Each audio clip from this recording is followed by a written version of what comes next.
Hindi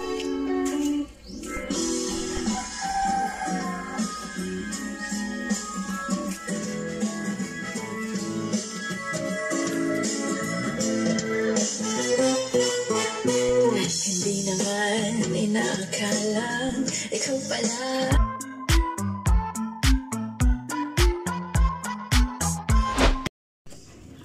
Good morning guys. So nandito tayo ngayon sa loob ng ating bagong Coromaki. Actually hindi na to bago. So after 1 month, re-review natin yung features ng ating Coromaki e-bike sa request po dun sa mga previous video natin.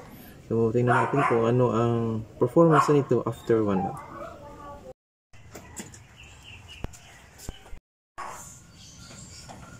So ang ating e-bike ay nakapag travel ng 402 kilometers. Yun, nakikita natin. Ito nakikita natin sa may console. Kung nagtatanong pala dun, baka manakaw ba yung console natin. So ito yung likod niya. Ito rin naka-fix siya rito. Nakikita, no?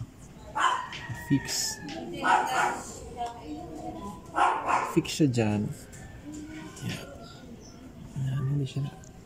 Yan, meron siyang casing talaga. Hindi siya basta-basta.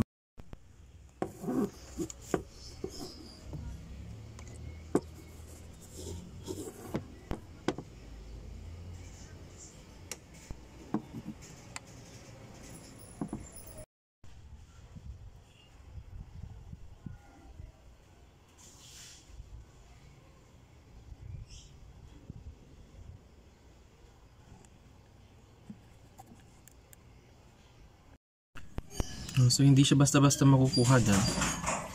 Yan. Ayun, ito yung side mirror. Pwede siyang gala-gala. Ang ganda nito kasi may features. Meron siyang yan, signal light dito. Yan. So dalawa po yan. Meron siya dito sa kabila para makita natin dun yung left hand side. Ito yung manubela. So meron pa siyang rear saka drive. So kapag pinindot mo yung rear, atras tayo, automatic yung ating dito yung dashcam sa likod. Nakikita natin ito. Nakikita natin yung sa likod. Okay? Yan. So meron ito speed 1, 2, 3. Tapos Bluetooth. Bluetooth mode. The Bluetooth device is ready to pair. Yan. So magpa-music habang nag-travel, pwede po ito. Patayin na lang natin. FM tuner 8, 7, 5. FM radio siya. Power off. Maliban doon, mayroon pala siya. May FM radio pala ito eh. Tapos dito yung ilaw natin, ano, yung left and right. So ito pa pinatay natin yung headlight. Yan. Nakikita siya doon. Yan. Kaya natin.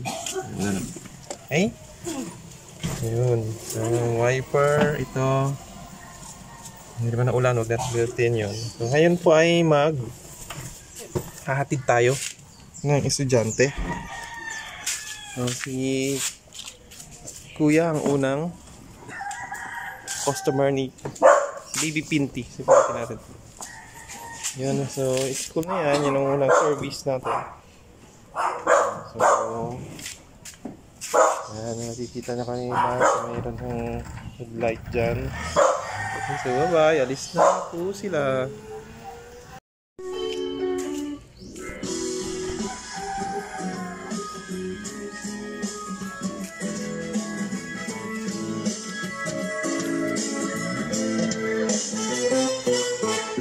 Hindi naman inaakala ikaw pala.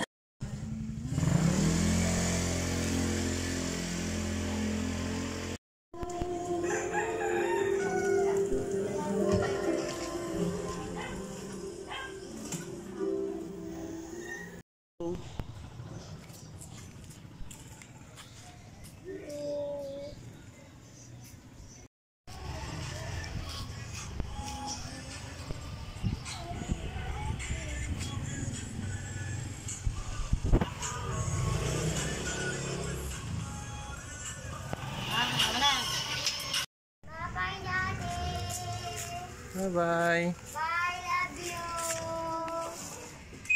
Daddy, may iba.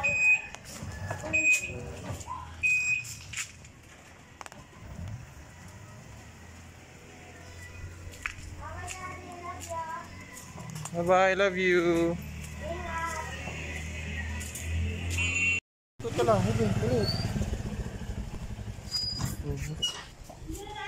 Oh.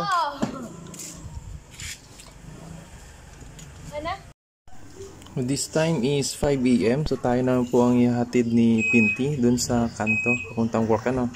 So maliban dun sa paghatid sa mga estudyante natin, po hinahatid rin sa umaga at lalo na pag naulan.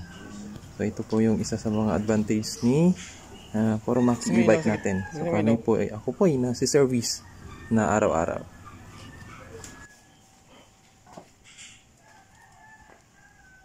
Okay. Ina.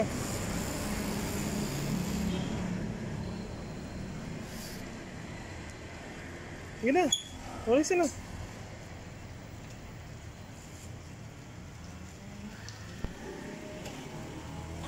Bye-bye.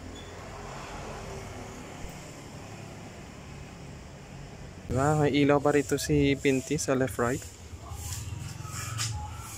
Safe tayo sa gabi. May video tayo nakagabi. Forma ni Pinty sa malapitan. Yeah. Ilaw rin tayo sa harap. Okay, yung kanyang bilang side, meron rin tayong warning sign. So yan ang malapitan ni Pinty sa likod. Ayan tayong rear. Hi, good morning. Saan ka galing? Bumili ng tinapay. Check mo naman. Dito sa labas, sa harap, sa ibabaw. Ayan ang rear. Signal lights. Okay, so nakaisang buwan na si Pinty. Dapat. Umulan. Nakakalis lang ni Bibi Pinty yung ating Coromax e-bike. So, palubungin natin siya pag uwi. Tingnan natin ang itsura ni Bibi Pinty na salubong ang ulan. Hanggang dito na lang ang ating video. So, ayun po ang performance ni Coromax e-bike after 1 month. Dito po sa amin. Hanggang sa susunod na mga video dito sa Kajusang Family. Leave us your comments, like, and subscribe. Thank you!